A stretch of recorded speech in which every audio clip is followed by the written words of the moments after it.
Hello, everyone, and welcome to Rule of Thirds, just the best film culture podcast out there. Gosh darn it, just the best. Just the best. That's our new slogan. Just the best. Hashtag just the best. Yep. All right. Well, we're off to a very professional and smooth start. Hey. Welcome to our humble podcast. Hashtag just the best. Yep. My name is Sean. My name is Larry. And my name is Max. And Can we change our slogan instead of for all things film culture? It's like just ... the best. The best. No. Today's an exciting topic because we are talking about the best. Ooh, segue. Unplanned, but I'm proud of myself. We're talking about our three favorite TV shows, parentheses, live action, because we already did favorite anime TV shows, but now we're doing the live action side. Three top three. We're bringing it back. Three top threes. Yeah. It really hasn't been that long. I mean, we did one at the top of the year with our favorites, least favorites, but yeah, it felt like we haven't done a standalone it's been a while, topic. Yeah. So, anyway, hope you're looking forward to that, but I guess, fine, I'll say, how are you two doing? I'm doing okay, I guess. Doing all right. I held a table read for my senior film yesterday. It's cool. Went good? Yeah, it went well. I got feedback from the actors and refining the script a little bit. We shoot in like less than 2 weeks. I'm surprised I'm not having a heart attack right now by saying that. And also, my roommate is gone for spring break. I'm just here, hanging out, having a good time, wearing my Flash shirt, all good. Nice. Yeah, but no, nice. feedback is really great, Max and Larry. Feedback is really great, especially after weeks. I read it. Anyway, I just haven't gotten time to go back to it. I sent them a script. It doesn't matter. Good to hear. I'm actually home for spring break as well. I'm same. splitting it in half because I have to head back. I'm in the middle of editing the senior thesis I'm on. So Max, you're directing. I'm the editor on one. So that's been exciting because even after the first rough cut, I think it's solid, and that rarely happens for me in rough cuts. So yeah, I feel good about it. But besides that, I've just been relaxing. And so Larry, you're also spring break, split in half. Yeah, well, I mean, it's just spring break. I'm just staying home for the week.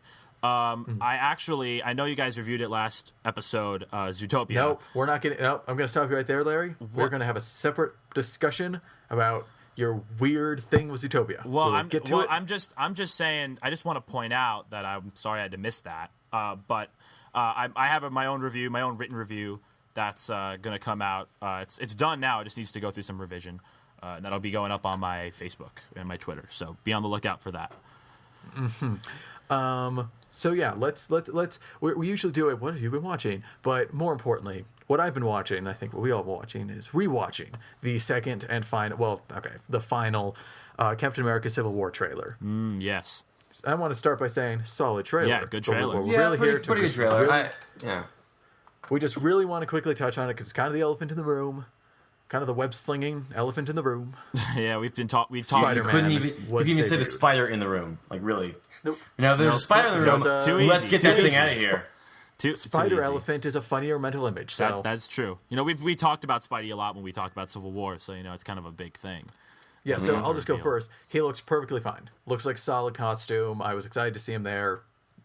You two have like a little bit of time. I don't want to linger on this, but you guys wanted to talk. So I don't really have much of a different opinion. I think the trailer is good. I'm really excited for the movie. I like the eyes, the cool moving eyes thing. It's an interesting. For me, it'll take a little addition. bit getting used to, but I think it will be a benefit in the end. Yeah, I like the '60s kind of Spidey. It's how it's reminiscent of that. I think it's a good look. That. I like how he's called Underoos. Okay. Underoos is a great name. Yeah. I also enjoy Spidey's like retro style a lot. Even though I think it's just kind of funny, Spider-Man to me is kind of mismatched. Like, we got the best Spider-Man, we got the best Peter Parker, we got the best Spider-Man costume. It's all mismatched. Oh, wow. The Sam Raimi Spider-Man costume and the modern Spider-Man costume should switch because of tone and whatnot, if you ask me. But I really enjoy this really nice retro costume. And the way in Hey Everyone, the way he says that, it's like so young and so like, so green. In just those two words. Yeah, they have an actual teenager playing the teenage God Spider-Man. I'm hoping they go with, they don't make him Spider-Man and he's like Spider-Boy. You know what I'm saying? Like, not like, they're not gonna actually call him that. But Yeah, well, don't rename him, please. No. I mean, like, that's who he is. He's a boy, though. Like, he's a boy becoming he's a young kid. a Spider-Man. He's a young kid, Okay. you know? So, Yeah. boys and spiders and elephants aside, we should get on to the topic at hand, which, to recap really quickly, we are doing our top three favorite live-action TV shows. And this can be going now, it can be ended forever ago. Of course, that's completely open. As long as it's live action, not animated, it is fair. So we each give our three. We cycle around if you haven't been here before. So we do our threes and then our twos and our ones. It's a lot of fun, and I'm really excited. So who wants to start? Well, do we have to do can we do honorable mentions first, or? Yes, let's do some honorable mentions. Max, I pick you. Go. Okay. Last week tonight.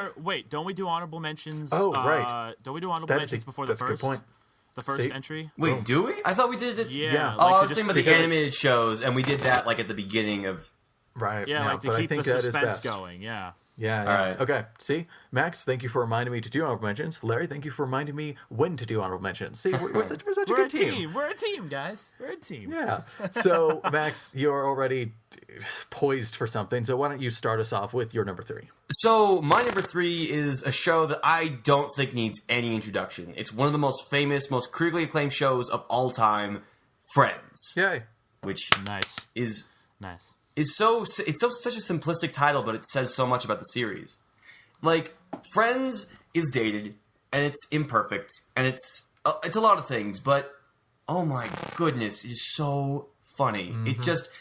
It's so functional in its characters, in their chemistry, how they work together. Like, it all works really well. It's the ultimate sitcom because it really embodies is. a lot of the sitcom's best and worst traits while still maintaining a really enjoyable experience pretty much all the way through. Like, season 9 is the one point where you're like, all right, I'm getting a little bit sick of this. Yeah. Yeah. And But, then 10 kind of like- get to end strong. So. Yeah. Yeah, like, honestly, it is so funny, and every single character is defined and distinguished as certain parts of, like, the overall psyche of American youth, and, like, it's the way they interact with each other and, like, the pairing that actually goes on. Like, it's good. It's, like, funny, and it works, and it's never too big for itself. Yeah. It's funny. Friends is a very modest show, Yeah, even though it it's, is. like, one of the biggest shows ever. Hashtag So, you know- just the best. Hashtag just Yeah. the best. And, Yeah. And Chandler is indeed my spirit animal. I agree. There's I no agree. way. If Chandler I should am, be everyone's spirit if animal. I am anybody on that show, it's Chandler, for better or for worse. Let's be You know what honest. the problem is? Everybody thinks I'm a Ross, though. Yeah, no. Everybody thinks I'm a Ross. Let's be honest. We're all Rosses here. No, we're not. I I'm refuse. Chandler. I'm pretty sure I'm Chandler. No one gets to I'm say not they're Chandler, but I'm not Ross. I'm not Joey, though. I'm probably Gunter. We're all Gunther. Anyway, I agree wholeheartedly. I'm very sad that Friends did not make my cut for top three. It would probably be four. It would be shame. very close. But I had to go with something that's a bit smarter on the comedy side. I know it sucks, but I love Friends so much. Please watch it. It's on Netflix in its entirety. So Yes. watchable. I You can binged it in just 2 cruise weeks, through it. guys. Like, I binged 243 episodes in 2 weeks. Yeah, so Like, That's watchable. insane. That's insane. no, my friend, that is the best way to start up your summer vacation. Now that is true. That is true. I can't argue with that. Anything, Larry? Do you have anything on Friends? I mean, it's a great show. It's like just incredible how long it lasted and how vigilant its fans were with it. Even when like it dipped into like season 9 and 10, when you think like how many shows can last that long and have a fan base that is still just as happy with the show and just as passionate. So it's quite an achievement in sitcom television. Yeah. Friends and Red vs. Blue. Those are the only, those are the only two shows. I guess. Well, like and like every animated comedy now on Fox. Yeah. They basically, that's true. last a while. Yeah. But good show. Love it. Yeah. So Larry, why don't you hit us with your number three? And I just remembered a show that you never shut up about. So I think I know one of your picks. Oh, okay. But well, go ahead. It might be this one. let's see if it is. How do I? I'm not even gonna. It's House of Cards. Number 3 is House of Cards. And we were wondering, we were talking a bit before recording if that was going to yes. pop up, and boom. And season 4. Democracy is so overrated. Yeah. Man, I want to quote something from season 4, but you guys haven't seen it yet, so I won't. But season 4 of House of Cards just went online, and it took me a couple days to get through it, and it's so good. It's just like, with shows like, there are shows that are very political, West Wing and Newsroom. There are all these shows about what goes on behind the scenes. But I think what makes House of Cards so entertaining to me is the man at the very center of it, and that is Kevin Spacey as Frank Underwood. I think when we have to think about Kevin Spacey's variety of performances, yep, you know what? Yeah, I think Frank Underwood's his best. I think that this is my favorite Kevin Spacey character. He just really, yeah. I mean, and he's done so many great characters. As a huge fan of The Usual Suspects, I disagree. Yeah, see, that would be number 2. As a huge fan of American Beauty, I can kind of see it. Yeah, see, American Beauty. Because Lester is American Beauty's like 3, and then Usual Suspects is 2. But House of Cards is 1. I mean, he owns Frank Underwood. Just every. Hey man, think about this for a second. Yeah. Kevin Spacey was so good as Frank Underwood that the biggest video game franchise in modern history hired him to be Frank Underwood in their game. Yeah, I know. It's kind of incredible just how it's such a good performance. And they at one of the congressional dinners or something, they had a video with him and President Obama, and it was hilarious. It's just this character. Oh, welcome to Nerd Prom. Yeah, I know. Yeah, this character is just the writing. I mean, God bless Beau Willimon and David Fincher, at least for season 1. He kind of backed off after that, but just the dialogue and Joel Schumacher. Hey, Joel Schumacher too. I know. That was very surprising. He directed an episode. 2 of the best episodes. Which episodes? Yep. The ones I'm thinking of are in season 1. Can't remember which ones, but I remember being surprised it was him. That's actually interesting. I don't remember. Also, can I just put a shout out to Robin Wright? Oh yeah, she's Robin in there Wright. She's also really, really good, and she's 3 and 4. And I mean, as Frank Underwood's. What is her first name? Claire Underwood. Claire Underwood. Claire, that's right. I watched the show a night ago. This is embarrassing. Nice. But yeah, that whole thing. Yeah, but she's directed episodes too, which is very impressive. Yeah. So I mean, let's be honest here. Netflix is only as big as it is because of its original content. Yeah, that is its very original true. content is only here because of House of Cards. And because House of Cards is only there because of Kevin Spacey's performance. Really, okay. Kevin I think, Spacey... honestly, I would say that Netflix, it was really House of Cards and Orange is the New Black that was the 1-2 punch. Orange is the New Black was a good deal later. House of Cards was their later. It was a good deal later. Orange is the New Black. Yeah. No, it was literally a few months. Yeah. It was not... Internet time, that's a long time. Yeah, I was done with House of Cards by the time Orange is the New Black. I will fully agree with you, Sean, that House of Cards, and one of the reasons I love House of Cards so much is another thing, is that it basically revolutionized the way that that television is done. It was a big proponent in the whole streaming, right, in the whole online binging watching format. And Kevin Spacey was always a big proponent of that as well, which is why he was so into the show. And it really paved the way for shows like Orange is the New Black, Making a Murderer, Narcos specifically for Netflix, but also for other shows like Transparent on Amazon. These really effective shows that are just as good, if not better, than television right now, or at least what it was when House of Cards was, when it aired for the first time. But it's just like television, except you binge it all the way through. And House of Cards is just such a well thought out show. So many of the characters are just so fantastically acted. They're so fantastically written. I think a lot of people like to complain about House of Cards. A lot of people that I know like to complain about House of Cards and how it's just too much build up. And the season up to season 4 right now is just so much build up, and we finally want to see certain things happen. Of course, don't want to spoil anything. But in my opinion, the build up is just so juicy and so good.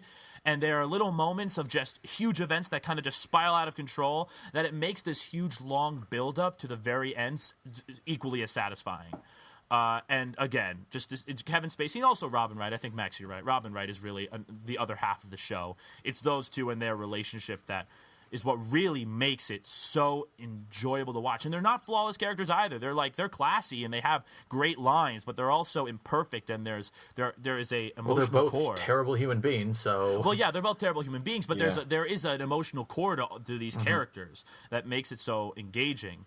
I just want to say, one of my favorite parts of the whole show is that it's sort of it stares in the face of conventional protagonists, as in the conventions of it has to be likable, you have to relate to them, and gives it the middle finger to the point where it takes the very basic, most well-known facet of screenwriting, Save the Cat, and turns it on its head into Kill the Dog in the first episode.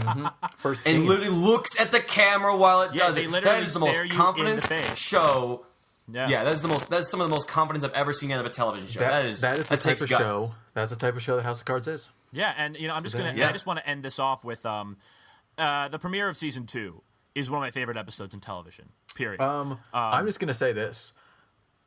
My roommates and I were watching that. The credits rolled. We had to rewind. Yeah, Because same. we didn't know what we had seen. Yeah, we Because didn't. we knew what It we was saw, just- but we're like, no. Wait, which episode is this? Which episode? We can't tell. It's the premiere of season 2, the first episode of season 2. Oh yeah. So, When enough it said- turned enough said everything upside down. about that spoiler and the show. Yeah, we don't But, want to. We're not yes. going to spoil it, but like, it's just it's an episode like that shows how willing of a risk that House of Cards is willing to take. They're not going to be conventional. They're going to do whatever they think is best for the story, what is best for the characters, and how to make it just the most politically engrossing show. And House of Cards, and it's not even done. And season 5 has already been confirmed. And season 6 and season 7. really. Yep. Are- That's why Bo left. Oh, I just thought he had to leave for other Nope. things. 3 full seasons are coming, Hey, Larry. you know what? You best be ready. I honestly don't usually say this, but bring them on. I think this show, especially Even without the showrunner Bo Willimon? honestly, Because he left, honestly, I think, because of that. you see, here's the thing. And now that I've seen season 4, seeing how far they're willing to go and the twists they're willing to make, I think there's so many places you can go with this show. And I think that I'm willing. Let's go for it. I am ready for 3 more seasons of House of Cards, and all of these reasons is why House of Cards is my number 3. All right. Well, and I guess it comes back to me. Yeah, it does. All right, so my number 3 favorite live action show is Wow, I've completely forgotten. It's completely skipped. That's No, weird. yeah, I don't Wait. believe Is this. this like I one don't of those believe jokes this. you're just I pulling? don't believe Hold on, this. hold on. You get all mad at me for making hold build on, up in your hold on, stuff. Hold up. Hey, one of my friends is here. Hey, Ron, what's my 3rd favorite show? It's Arrested Development. Thank you, Ron. It is Arrested Development. Yeah, I was stunned. I didn't believe it for a second. Yeah, Of course, I have it written down anyway. Second. That was a wonderful joke.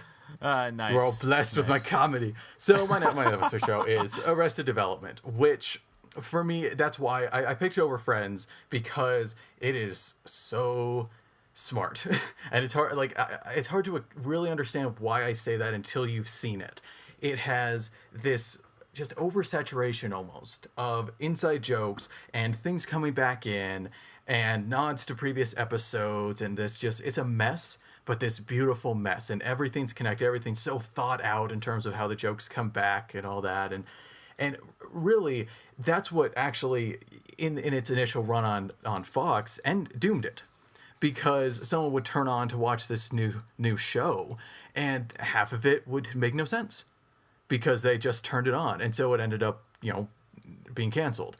But then Netflix picked it up, and that's what makes it perfect for Netflix, because like we were just talking about, the binging.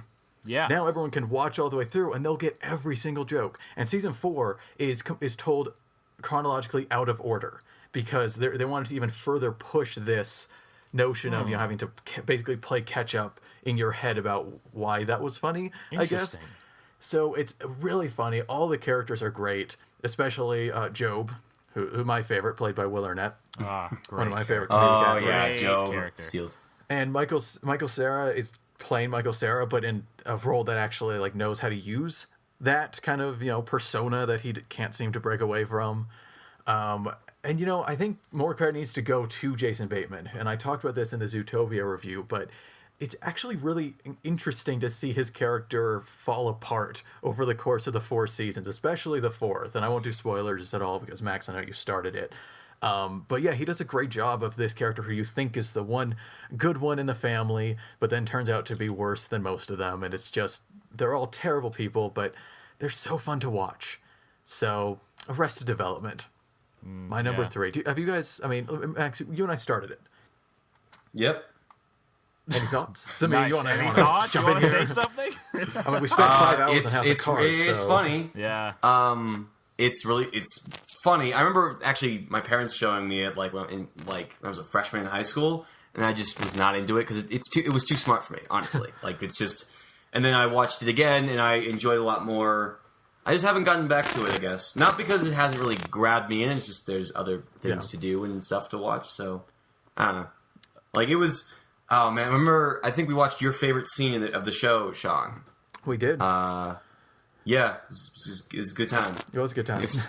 I won't spoil it because you don't want to give away a joke, just like you don't want to give away a plot. Yeah. But, it's funny. I enjoy it. I just haven't gotten around to watching it again. Well, maybe it's because it's a really cynical show. It is. And I'm not really a cynical guy. it really That's one is. thing. If you're not up for terrible people acting horribly, I mean, okay, look, it's not as far as like Always Sunny in Philadelphia goes. Right, With yeah. its Yeah, I terrible was about to people. say, somebody explain to me suddenly, I'm like, how do people watch this Well, because show? they always get their comeuppance. That's why it's Yeah. funny, is because they always end up Yeah, worse off and in the, from and their in own the actions. funniest ways, they get their comeuppance Right. too. Which, So in this case, they usually get their comeuppance just because they can never do anything right. But Right, it's yeah. and it's kind of like Frank Underwood, where all the characters, it's not like you hate them. I'm not talking about a show where you hate or even love to hate all these characters, but they're just very flawed, pretty mean-spirited in some cases characters. No, but the very show mean-spirited. itself, I never felt overbearing at all. I think it's a very funny show. It isn't dark humor all that often, but you just have to be prepared for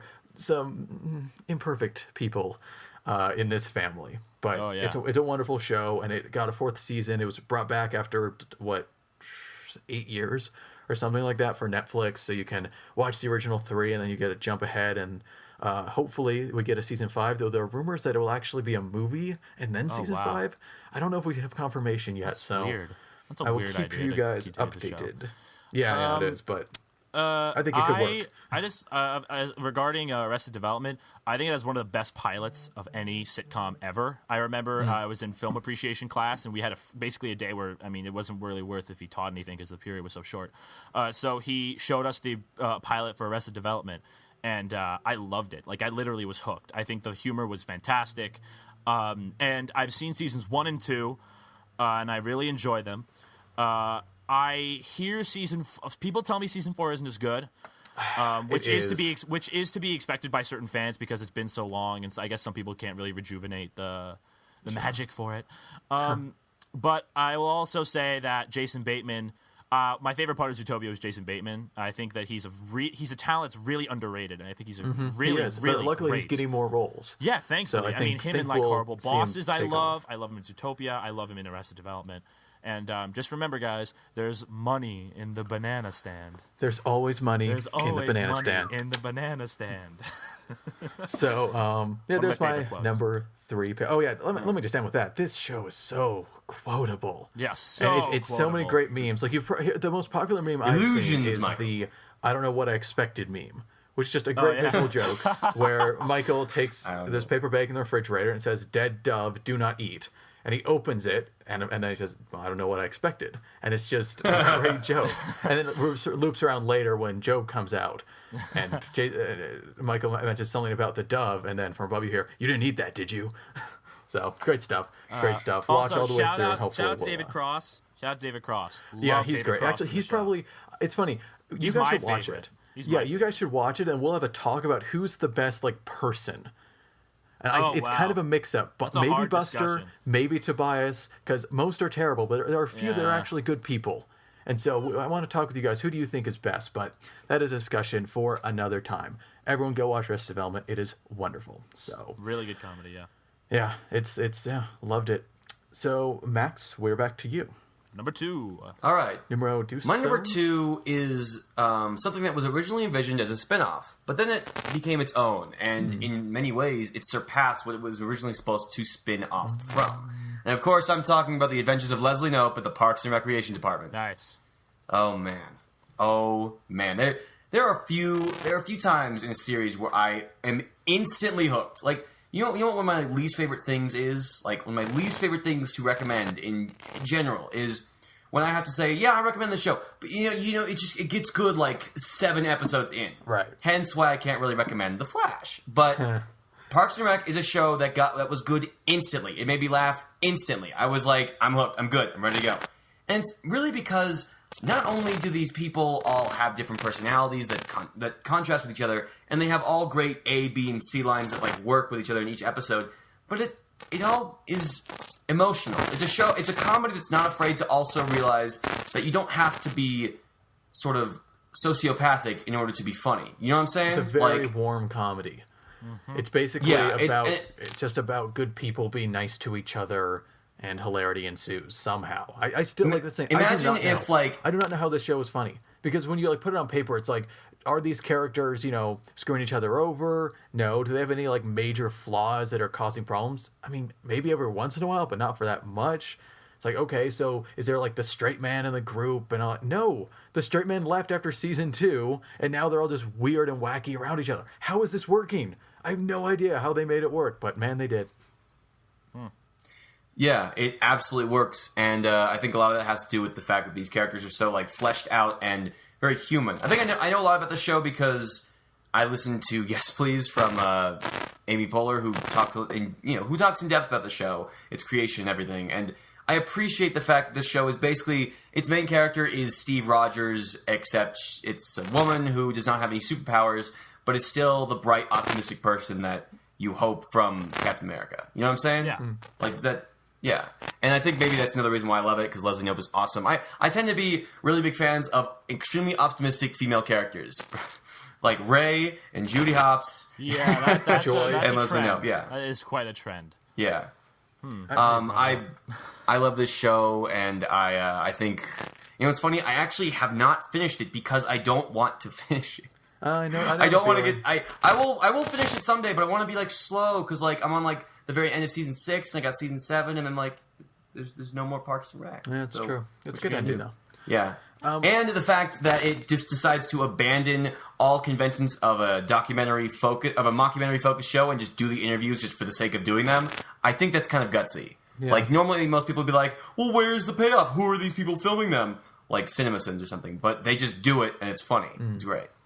I mean, the only other thing I have to say about Parks and Rec is like the only reason it's not on my top three here is because every once in a while it gets two nice people doing nice things where it's kind of like they'll just talk about the lesson they just learned and it's warm and they hug. It's like, it's nice, but it's overdone, and it's kind of the difference of saying something good and saying it well. I support these messages and the characters' connections to each other, but kind of cringed. I cringed a bit, and it happens just every once in a while. It's not common. I love this show. Highly, highly recommended. So, yeah. That's all I have to say. Max pretty much covered What do you it. think, Larry? I haven't watched a lot of it. I've seen the pilots for both season 1 and 2.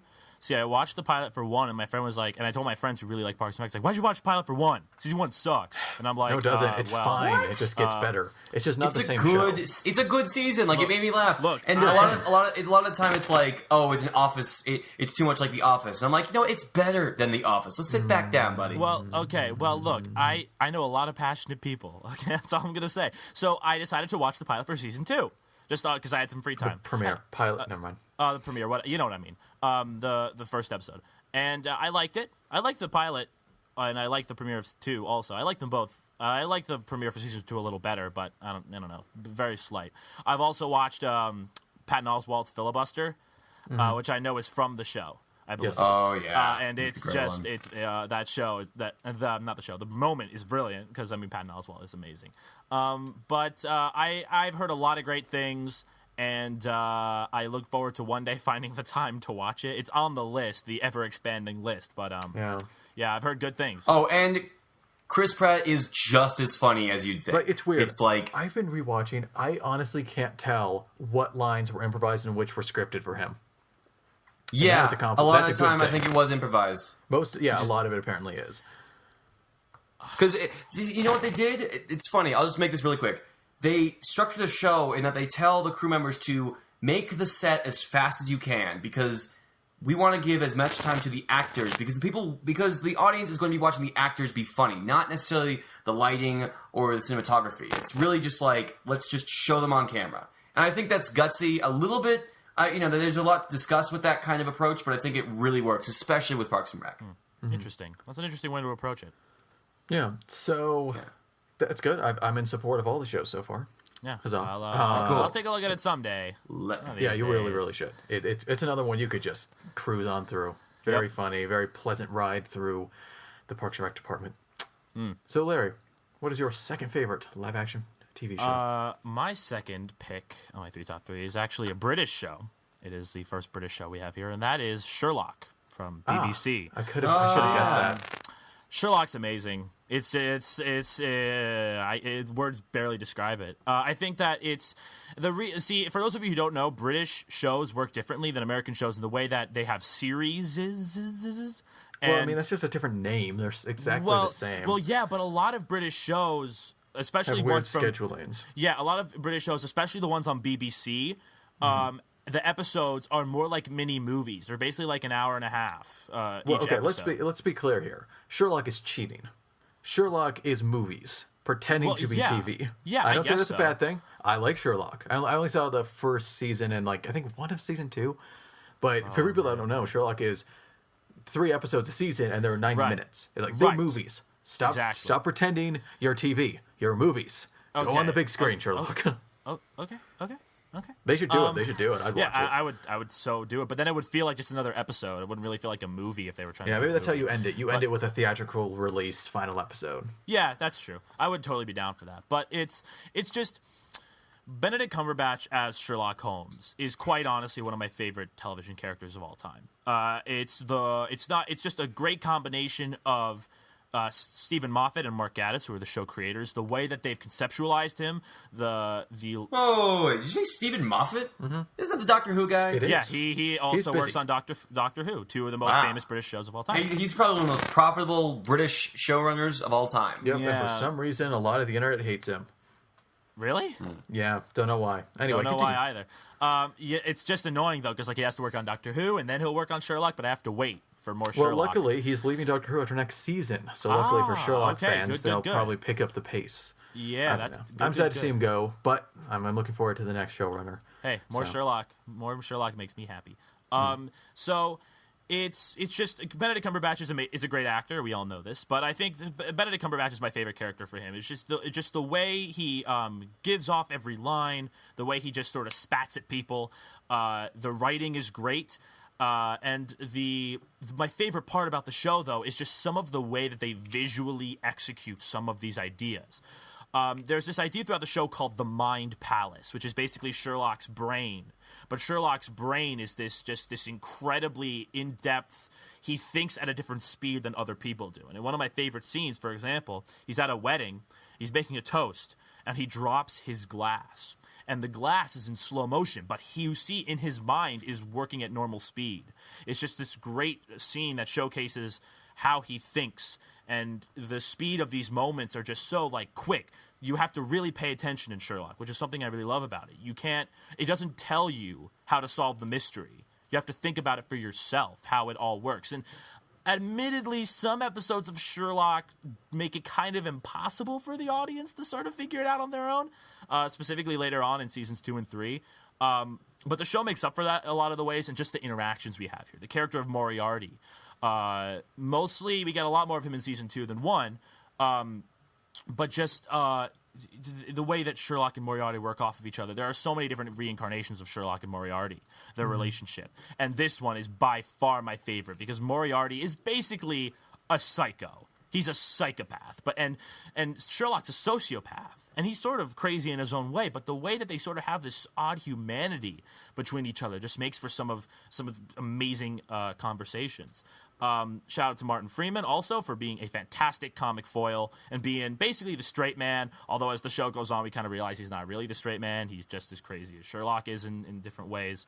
And the final episode of season 2, the Reichenbach Fall, has one of my favorite final scenes.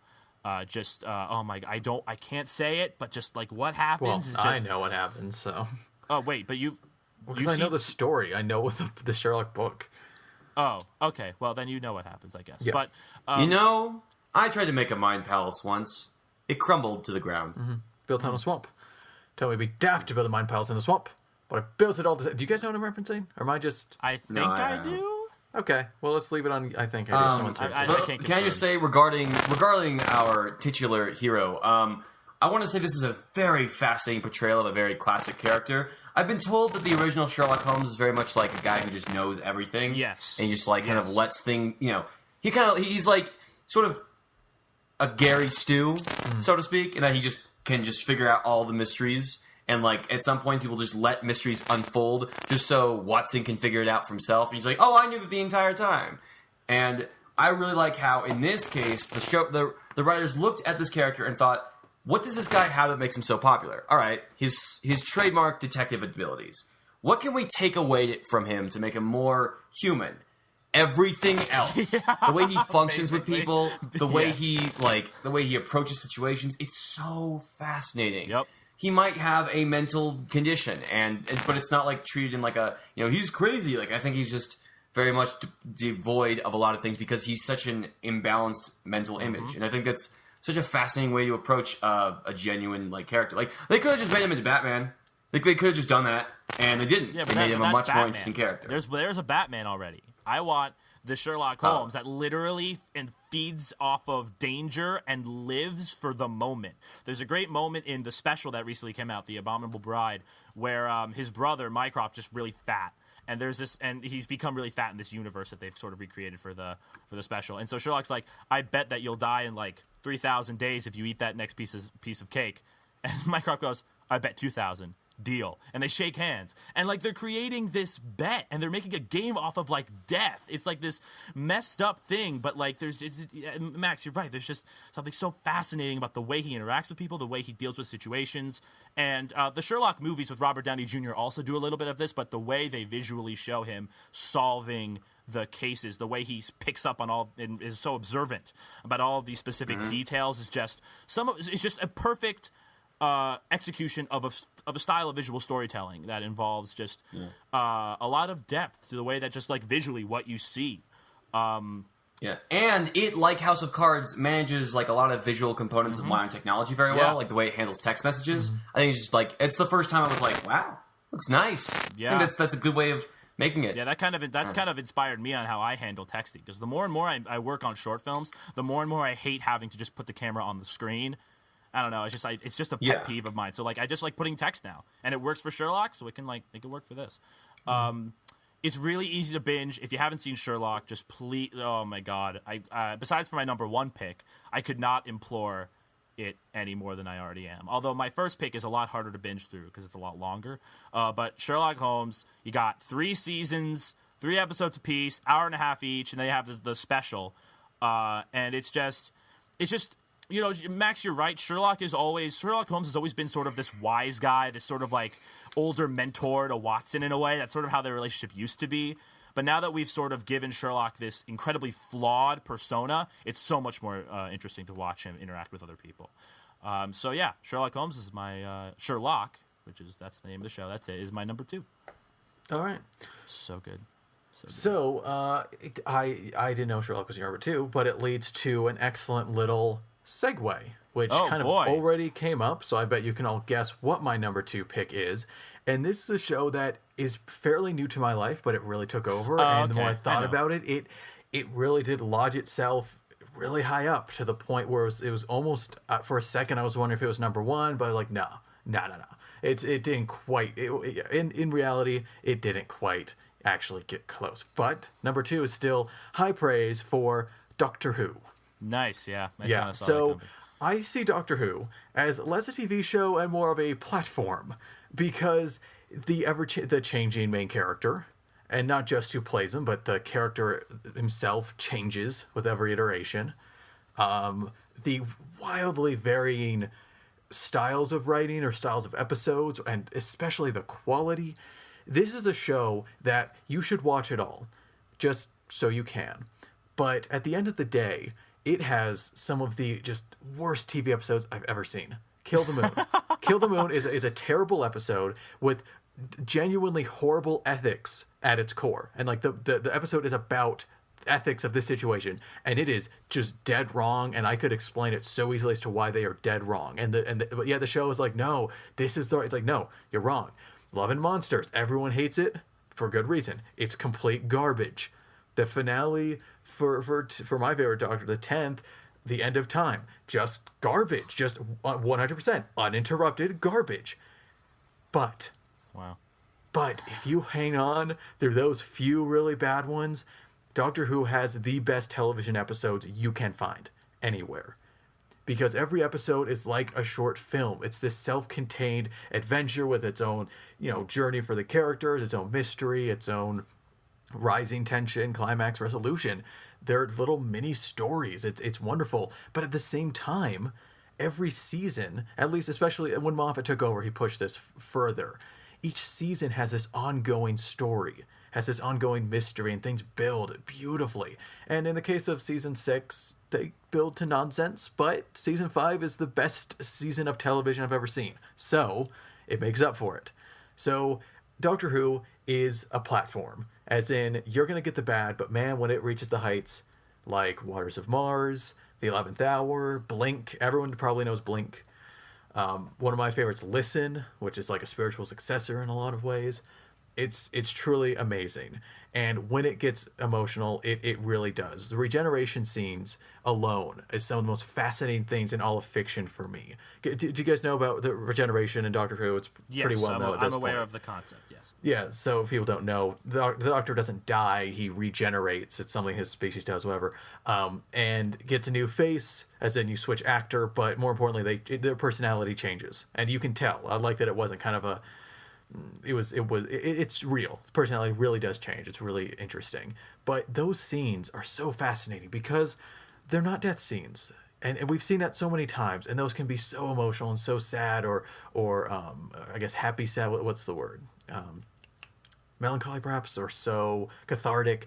But these are so unique in that they're goodbyes, and they're goodbyes to us, the audience, as much as the characters. And they're some of the most emotional scenes I've seen on television, because they craft these amazing characters and then they have to go. And so it's great to know that there's a next step, but it's, you just ended an era, and it really does feel substantial every time, especially if you're watching it live as it aired. You spent 3 years with this Doctor, and now it's moving on. So it's really good, and I've actually wanted to make a video because every regeneration is different, and there's so many amazing.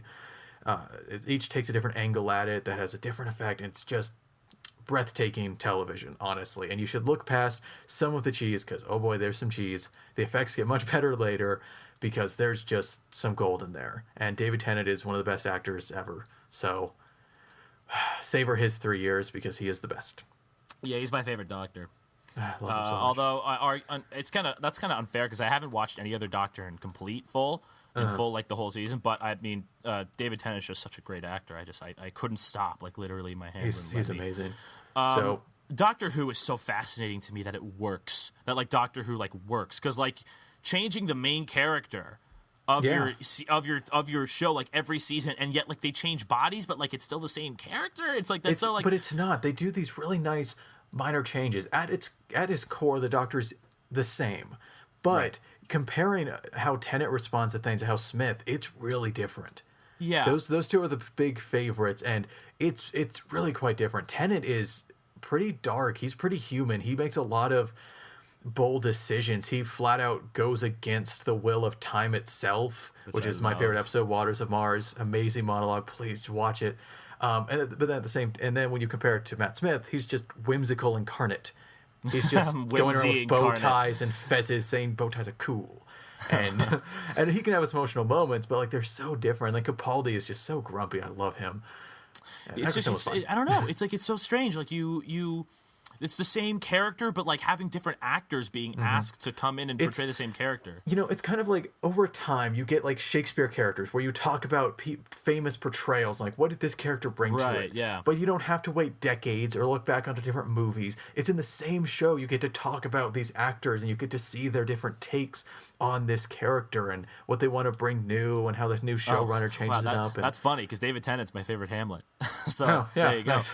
Yeah. So yeah, Doctor Who. And for those wondering, like, if it is a bit intimidating because it's heading into its 10th season, just finished its 9th. It's intimidating. What I recommend is you start with, it's going to sound weird, start with season 5. Because season 5 has the best first episode for a Doctor. It introduces you to the concept, and it's just a great episode. It's new companions, new Doctor, new showrunner. and just watch through 5 because it has amazing build up. It is again, it's my favorite season of television as a season, like how it's constructed, how things are strung along or connect back in unexpected ways, and it has amazing episodes. So watch season 5, then go back to 1, go through Eccleston, go through Tennant, and you'll catch back up to Smith. But Smith's a great introductory doctor, so whimsical with his bow ties.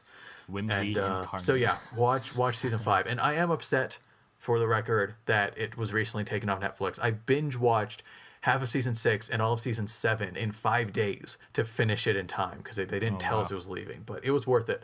I loved reaching the end, so I've now seen all of it except season 9. So yeah, Max, you've been quiet because I think you have a weird thing against Doctor Who. Am I wrong? Whovians, man. Hey, the Whovian community is just like any community. Yeah, I am scared of don't them. hate I know. the players, hate the game. I haven't seen the game, so Well, I mean, I'm just saying. Don't, I'm just putting that out there. I have nothing to add here. Doctor Who is just a franchise that I have no interest in. Not for any bad reasons. It's just it's just not my thing. Okay. Well, it has some of the best Okay. storytelling on television, so you should. It should be your thing. If It storytelling should is be your your thing, thing, Max. It really Oh should my be. God. And sometime we'll sit down. We'll make you watch something. One of the episodes, probably Blink yeah. for a standalone. We'll go with Blink. Yeah, or Blink's Listen. pretty good. One of those. I've heard But good Blink's things like the about classic. Blink. Yeah. Okay. So here's something funny. We're now standing on the precipice of all our number ones. I think I know everyone's pick. In fact, I'm certain on you, Larry. I'm like Yeah. 80% sure on you, Max, and of course I'm certain on mine. Yeah, Do I you think guys- I know yours too. Do you know Max's? No. Okay, Max, do you think you know ours? No. Well, I know yours, Sean. Yeah, Come on, I like, think really? we. Yeah, You don't me and know Max is like Larry's? we know. But you don't know Larry's? Yeah. No, not at the top of my head. Well, let's see if I was right. Max? Are we gonna do honorable mentions yeah, now sorry. or after? Let's see. Yeah. Let's see if I'm right. Right after these honorable mentions. Max, you can Yeah, start with yeah. our honorable mentions. Let's see. I'm only going to put this as an honorable mention because I don't really consider it a live-action television show because even though it's not animated, it's still live-action. The Muppet Show it's not my number one because even though it's sort of my number, it's weird. I couldn't consider it because it's Muppets. They're not people, but also they're not animated, so they sort of walk the line, you know? I would have counted yeah. it as live action. Because it has live action people in it. You know the. I mean, those it's, guest is it stars. Yeah, film? but Is it, like, it's just- it's film. I would count it. Okay, yes, but it just, I don't know. Okay, also, honorable Last 1.5. Week Tonight with... Yeah, but Yeah. 0.5. That was the only one that I would Yeah, ever yeah. think would make your number one. Honestly, now. Really? Oh, I have a Yeah. pretty good guess. Let's see, Last Week Tonight, definitely up there. Love Last Week Tonight. Last Week Tonight. Mm-hmm. So good. Daily Show with Jon Stewart / Trevor Noah. Trevor Noah has absolutely proven himself in the few months that, since his debut. I would agree. Yeah. Let's see, The Flash, freaking really Breaking Bad. Let's be real, Breaking Bad is Oh. great. Well then. Let's see. I'm wrong. See, you were wrong. I was. Wait, did you remember? Did you not remember when I told you about this? Like I said, Breaking Bad's probably not going to be on there. We were talking about this, Sean. No, Come on. I didn't remember that. And What? you, Oh, wow. when it was running, you would not stop praising Breaking Bad, so I thought it was a shoo-in. Huh, I'll have to reconsider. It hasn't, even though it's totally like a great show, it just hasn't stuck with me. I think that's everything. I was thinking about all the honorable mentions, and I think that's all of them. Oh yeah, Drake and Josh. Love Drake and Josh, one of the only good live action Nickelodeon television shows. All right, Larry, your runner-ups. Okay. Big shout out to some oldies but goodies, Frasier and Cheers. Love those. Fantastic shows. Thanks, Grandpa. Okay, whatever. Boom. All right, Same. they're really good. It's funny because he's the youngest of us by far. Yeah, basically. Other comedies I enjoy, The Office. I've recently been getting into that, and great show. it's so funny. That 70s Show is a close fourth. Love that 70s Show. Even towards the end when they got rid of Eric in the later Oh, seasons. wait a second. I know your number one. What am I, crazy? Right? I know what your number one is. Yeah. Yeah, okay. Yeah, see, so whatever. This will be fun then. I can play it up. And then Breaking Bad, duh. It's Always Sunny in Philadelphia. I think it's one of my favorite shows just because of how abnormal it is in just every respect. It breaks convention so much. And last two are actually shows that don't normally fit the regular live action. They're serialized. It's Twilight Zone and Alfred Hitchcock Presents. Two shows that have really Okay, Grandpa. Oh my God! Come on. The Twilight Zone and Alfred Hitchcock Presents have inspired me so much in the way to create contained stories that work in the short amount of time that they do. Each episode's basically a short film, I've binged a lot of them, and I love Twilight Zone, but I like Alfred Hitchcock just a little bit more, just because Alfred Hitchcock is so much fun to just listen to, and he's just such a funny guy probably without even knowing it. So yeah, there you go. Those are my honorable mentions. Cool. As for me, I'm gonna forget some I know, but I've got to go with The Office as well, and the UK one. I like both a lot. American one more. It had I've more never time. seen the UK one, actually. You really should. never It's seen the really UK. great. Orange I is love New Ricky Black. Gervais, too, so Yeah. you really should watch it. Yeah, Orange is the New Black. What else? Ones? Parks and Rec would definitely be in the honorable mentions, but I already talked about it. 30 Rock came so close. I love. Oh, yeah, 30 Rock. I forgot about that. Thirty Rock's Oh, fun. It was fun, yeah. Oh, I know I'm forgetting. Oh, Broadchurch. That's a very recent one that just floored me. I think that's the one I'll recommend What? the most in terms of it's kind of underrated. Not many people have seen it because, as you guys know, my number one is not an overlooked gem, but this one is. Broadchurch has 2 seasons. It's unbelievable. It stars David Tennant, but he's not my favorite part. That should say something. That really means a lot coming from me. Normally, Tenet is by far my favorite thing, but even his amazing talent cannot overshadow the story and then the other characters. It's absolutely incredible. Please watch Broadchurch. I guess a season 3 is coming. I've heard whispers, but it's a very good 2 seasons. It feels complete. Wonderful characters, great mystery. Oh, please watch it. And I haven't heard anything about the American version, Grace Point, but I would recommend just Broadchurch. So watch Broadchurch. Though, funny side note, David Tennant is the same character in the American version. And I would have loved to be in the room when that conversation happened. Okay, guys, how are we going to do this? We have to recast David Tennant. Do we just get David Tennant? And there you go. Do you we, get, though? There you go. There Do you go. we have to? Problem solved. You just get Tennant. So I know I'm forgetting one. I'm sure I am, but those are the ones I can think of right now. Maybe shout out. No, never mind. I'm not going to say it. It kind of burned me at the end there. So never mind. All right, well. All right, Max. So I'm I should- intrigued. Yeah, same. Yeah. I should mention Jessica Jones. Sorry. Really? Yeah, see, that was Already? the It's one that only I was one wondering. season Yes. in. That's the one that I felt yeah, burned it's- at the end. I think it had a weak wrap up. Oh, I haven't Yeah, watched whatever. the end of it yet. And hey, another shout out to David Tennant Yeah, David said it. because he was my favorite part of that show. So He's there you good. go. He's good. Jessica! All three Tennant shows that I've watched get their little mentions here. Huzzah. Jessica. So Obi-Wan good. Kenobi? Yeah, but cooler. The All Purple right, Man, so guys. my number one goes to a show that appeals to my sensibilities in such an alien way, as if this is something that I would have created in a fever dream or something. And I'm so glad it exists, and it also represents the power of an audience in the age of modern television. And of course, I'm talking about the cult classic, and more classic than cult, Community. I love Community. Community. Yep. What did you? Yeah. Did you see it coming, Sean? Was that what you were predicting? No, it's just so. It's frustratingly everyone our age loves Community. It's Well, yeah. frustrating. Well, Can it's because you it's blame them? great for starters. yes. I've You know, seen and you know what, episodes, and Sean? it's funny. I wouldn't get past talking down some Community, considering that a lot of the reasons why it works so well is because it was developed by some of the same guys who did Arrested Development. That being Yeah. the incredible Russo brothers. Right, no, it's who, a funny show. I was just hoping for a bit more of a shock, I guess. Oh, Yeah, for the my number thrills. one Hey, who am I? I'm not going uh, to shock you guys at all. So Yeah, nope. yeah. So Community is a show again that it's so I don't mean to sound selfish by saying this, but it feels like it's my show. This show is same for me and my number one. That's a good response. We have that show that it seems like it was made for you. yeah, even though it was made for many people. Yeah. And Almost as if we the were fact meant is, to be. It is meant to be. yeah. And the fact is, in a lot of ways, it's sort of it's a lot like 30 Rock in that it's a live action cartoon, which is probably why it's my number one. But it's also in that there are so many moments that they just decide to experiment with storytelling, experiment with how things go. They decide to turn television conventions on its head, and they decided to make memorable episodes that just really stand not only the test of time, but the test of writing.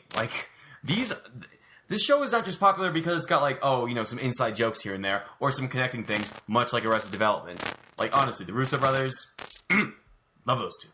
Anyway, the thing is, Community is some of the most fun you will have on television. And if you haven't noticed, this does continue my trend of groups of mostly white people having fun in my list. Wow. Because honestly, Wow. it's just okay. Mostly, It's a big genre. So much. It's a fun. big genre. Okay, you're bound to like it. It's Yeah, popular. ensemble casts. Yeah, because not only does it bring the comedy, but it also brings in Dan Harmon's really great sense of character-driven storytelling, and oh man, there's so many great episodes when they turn the time, like the Darkest Timeline episode, which has become famous for many good reasons. The all the paintball episodes, which are like legendary television. And like, the if reason you have the not Russo watched brothers Community, are where they you are. watch those episodes. What? And it's the paintball episodes are why the Russo brothers got Winter Soldier, and then Civil War, and then Infinity War. Yeah. Also, why Danny Pudi made a cameo in Winter Soldier. And Danny Pudi is one of the best, most underrated comedians out there because he just doesn't seem to get much work outside of that. It's also a great example of that a fan base so active, obnoxiously so, will somehow get interest to make more seasons. Yeah, maybe that's another Like, thing that kind of irks me about the show is that the fan base really just doesn't let it die. said the Whovian. Hey, that show what has I- never been. Whoa. That show has never been canceled and Whoa. moved to Yahoo Screen. The day Doctor Who was on Yahoo Screen, shoot me. I honestly don't understand why Netflix didn't pick it up. Maybe it's because Harmon and the crew were asking for Well, too because much money. Community but bankrupt it's- Yahoo Screen. But my last point is that it's a show that even though it lost some very important members of its cast, it kept going and it was still funny all the same. It lost Donald Glover, it lost Chevy Chase, it lost some of its biggest names, and yet it still functions so well. Each episode is memorable on its own, stands on its own 2 feet, and I love this show. And I mean, it's really, it's not like there's not like a deep meaning here. It's just this show is amazing, and I highly recommend it to anybody listening. Yeah, I mean, I've only seen a few episodes, and it is funny. I don't want to sound negative to the show itself. You know, it seemed funny. I do want to sit down at some point. I'm hoping it does inevitably find its way to Netflix somehow, even if it's not picked up for new seasons. If it just comes on for streaming, I will Yeah. definitely watch Yeah, it. and for the record, a community movie really wouldn't work. I Yeah, really so many think people it's, keep it's saying a, just it's a because show. of a joke about the cloak, right?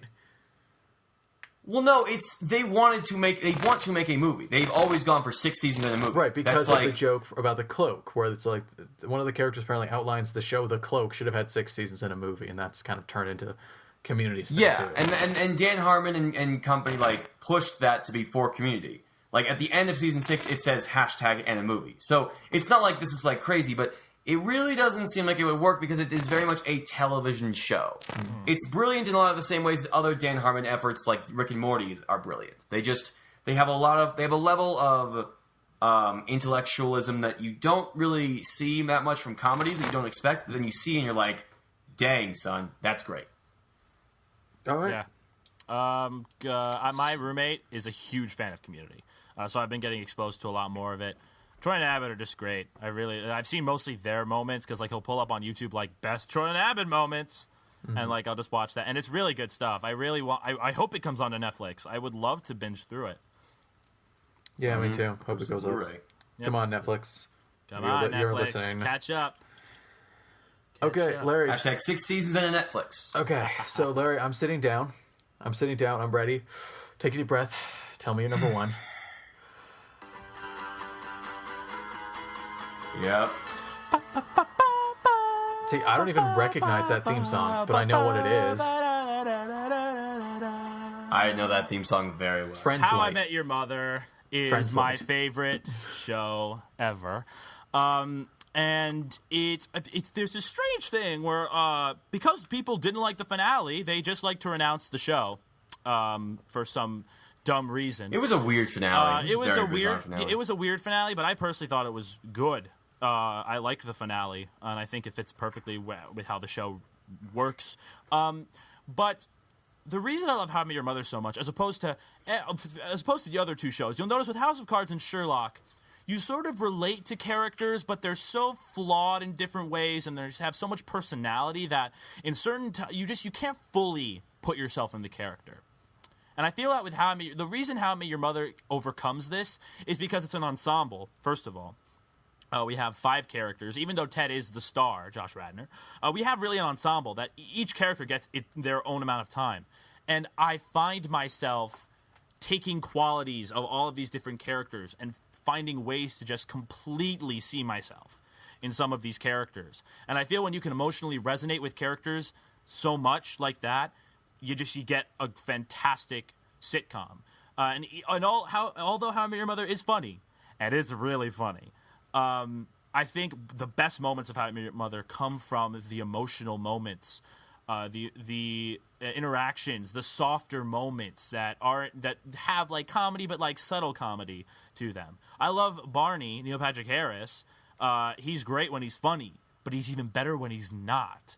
There's this one moment where like there's like the voiceover says something like, "This 1 second like lasted forever," and it's just everything freezes and it's just Neil Patrick Harris. And he doesn't even say a word, but like just the way his expressions come off and the way he acts the character is just so much is said without saying anything. And I feel like that's another great part about How I Met Your Mother. Sometimes it doesn't need to say anything, and it just perfectly gets off what it's trying to say. It is a long show. It's 9 seasons. It's a lot to get through. But it's just a show that I can find myself coming back to whenever. Even though it is chronological, you can go to any episode you want and just get right back into it. I can go to an episode in the middle of season 5 or in the beginning of season 2 or at the end of season 8 and just completely re-immerse myself into all these characters.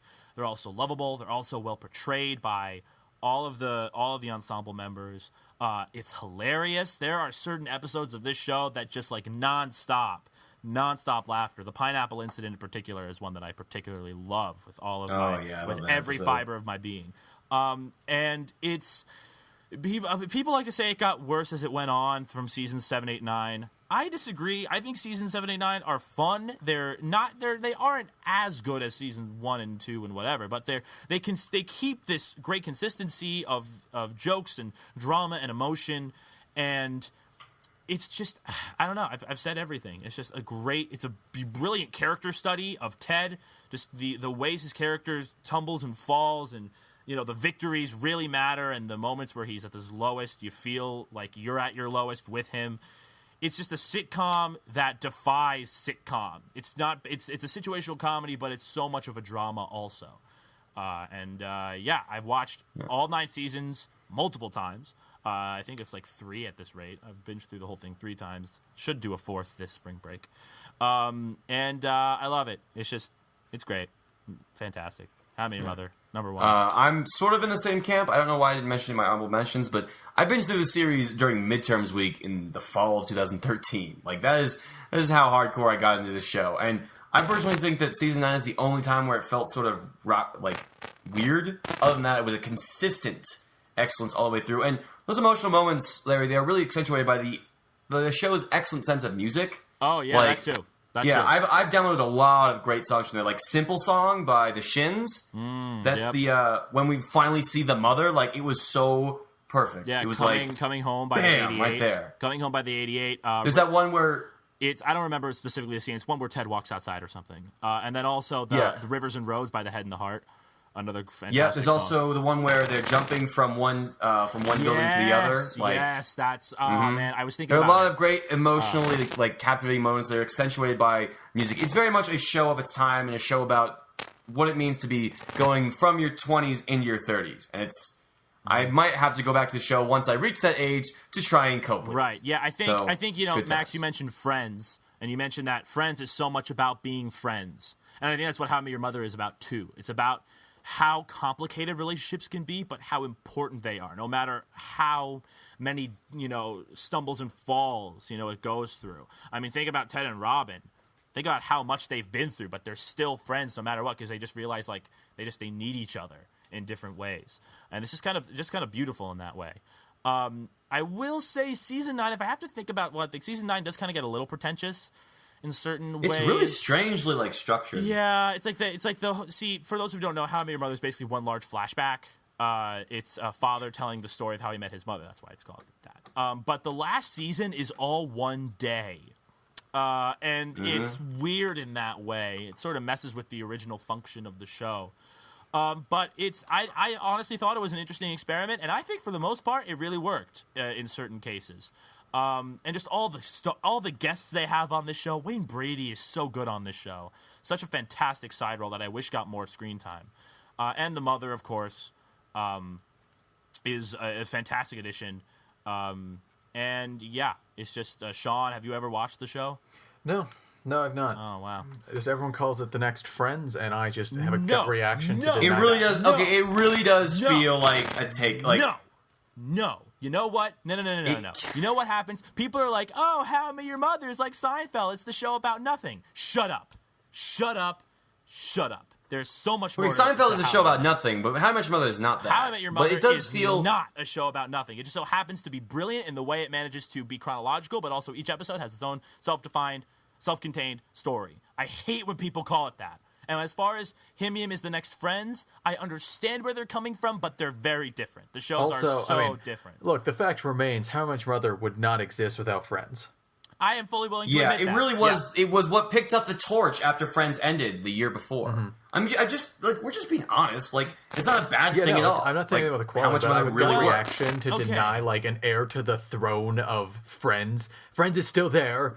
You yes, cannot but take like, it. I don't like it. I understand where you're coming from in that sense. Like Friends made what ensemble comedies are now what they are. It did. You know, it was so revolutionary in that way. But How I Met Your Mother is so much different than Friends in like so many ways. The way it's edited, the way the characters interact with each other, the way the episodes just chronologically work. And I like Friends. I've binged all of Friends, and I love Friends as much as the next guy. Well, probably not as much as Sean, but I love Friends.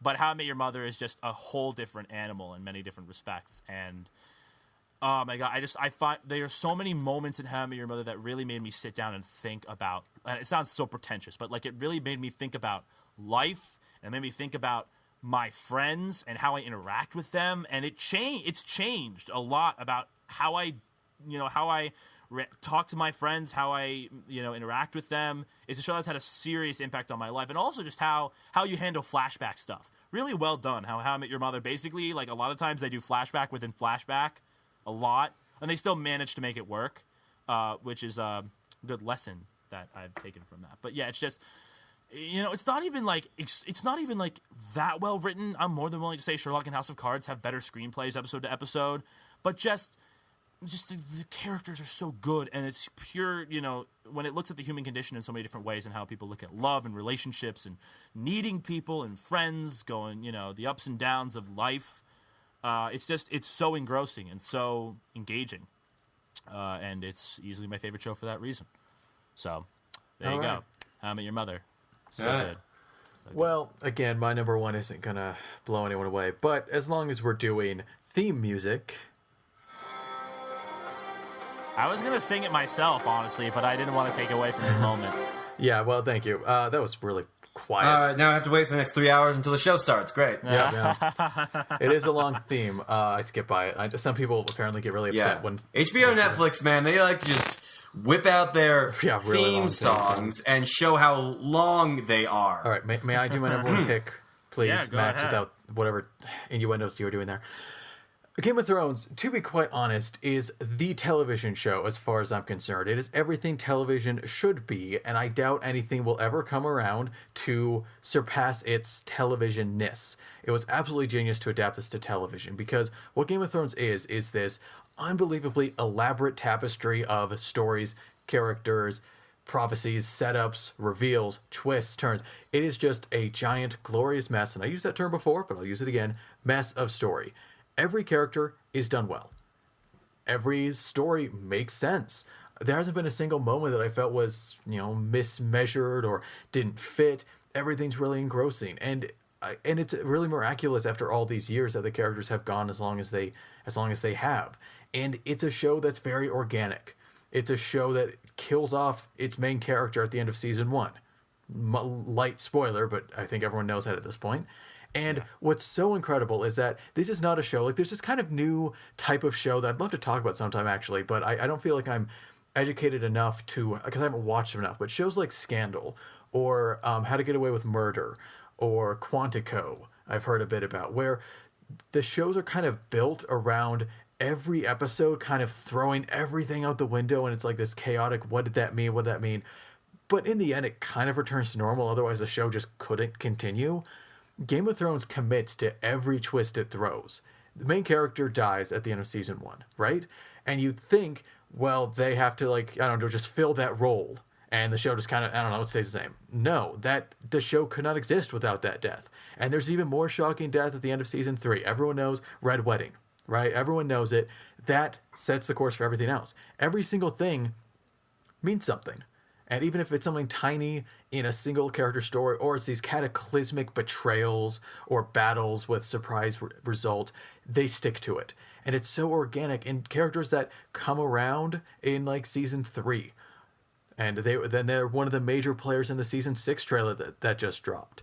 Or someone who's a side character at the beginning of season 2, who jumps to another character, gets a little more important, then teams up with another. Suddenly, she's got her own storyline. Because that's what the story demands. That's what should happen.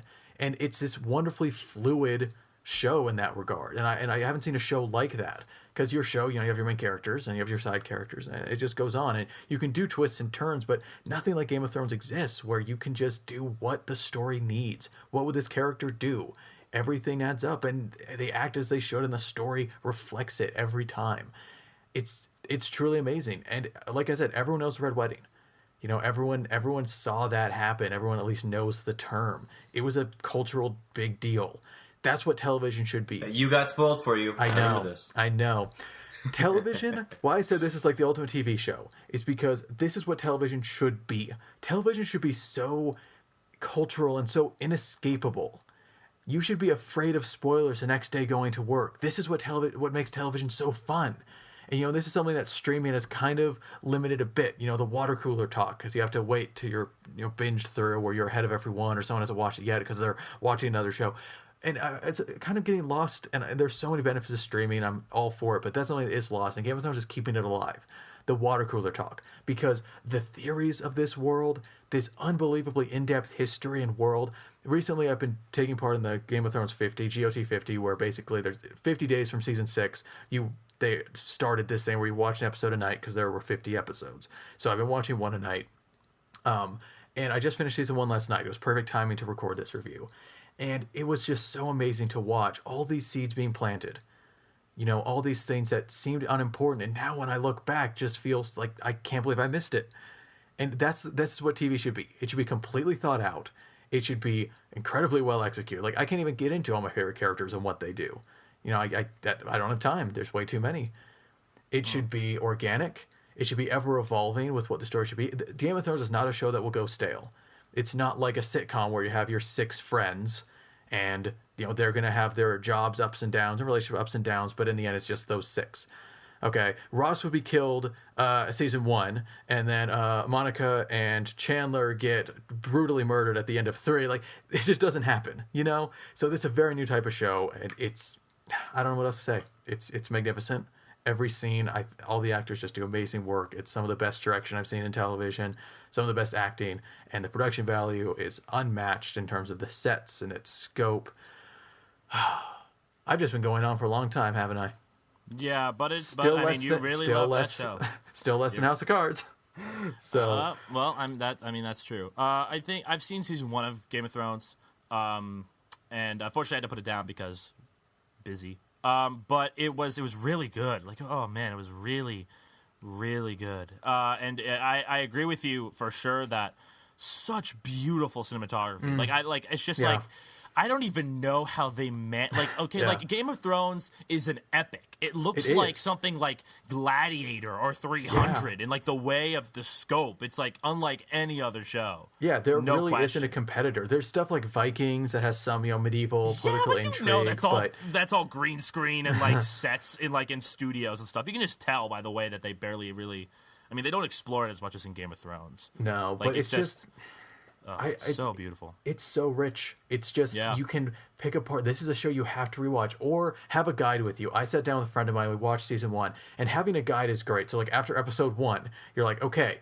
So, you know those people? Okay, now remember, they're the Lannisters. And then who are these? They're Starks. And you kind of like, you have to have someone there to kind of walk you through, because I missed so much in season 1. Like, I didn't really start actively thinking about the show until like mid-season 2 almost, when I first went through. It's just a barrage of characters and twists and stories and all that. And so you should probably watch it with someone who's seen it to kind of walk you through this web.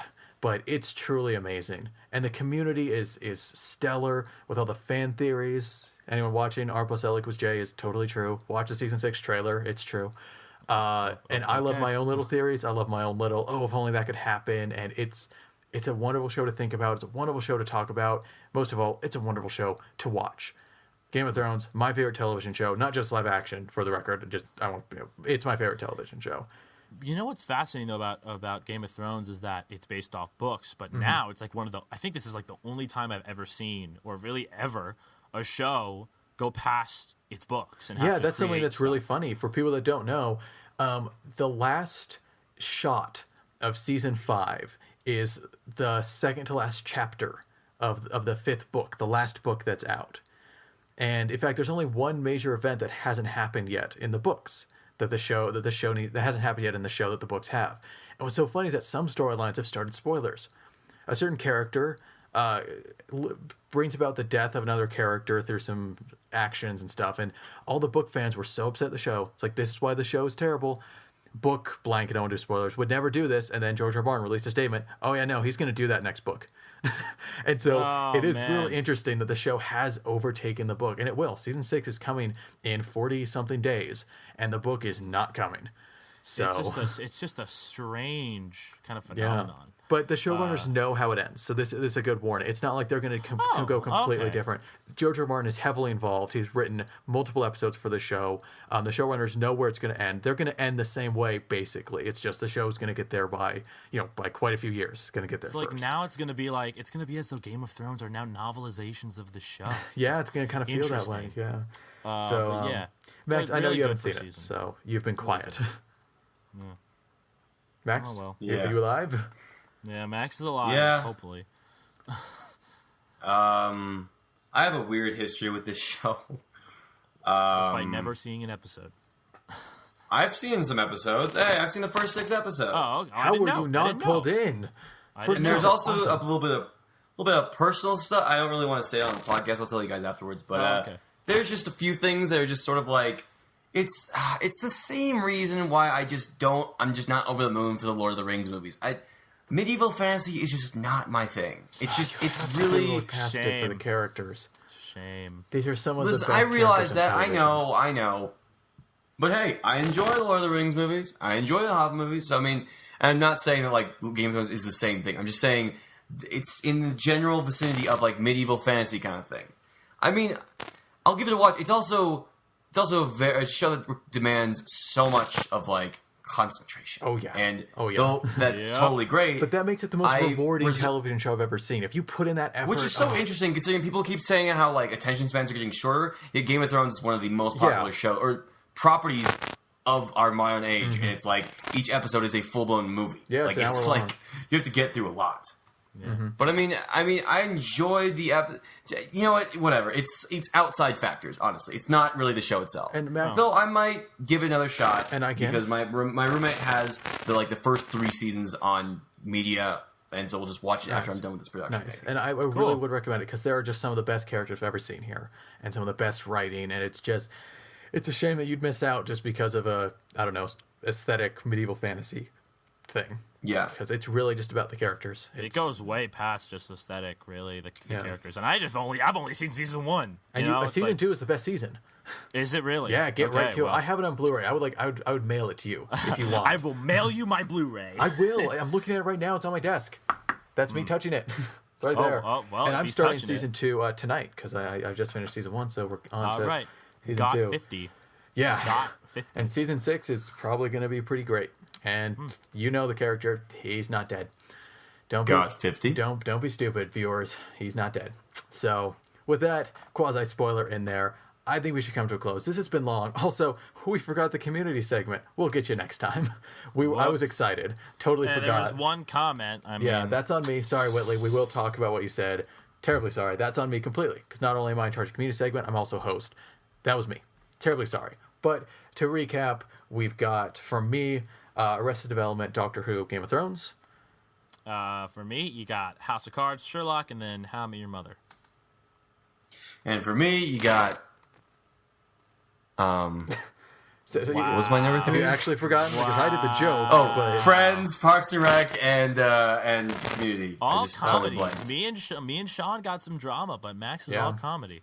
Interesting. Yeah, because television is just comedy. Leave the drama to the movies to the cinema. or something. Yeah. So anyway, we better get out of here. This has been really long, but it was fun.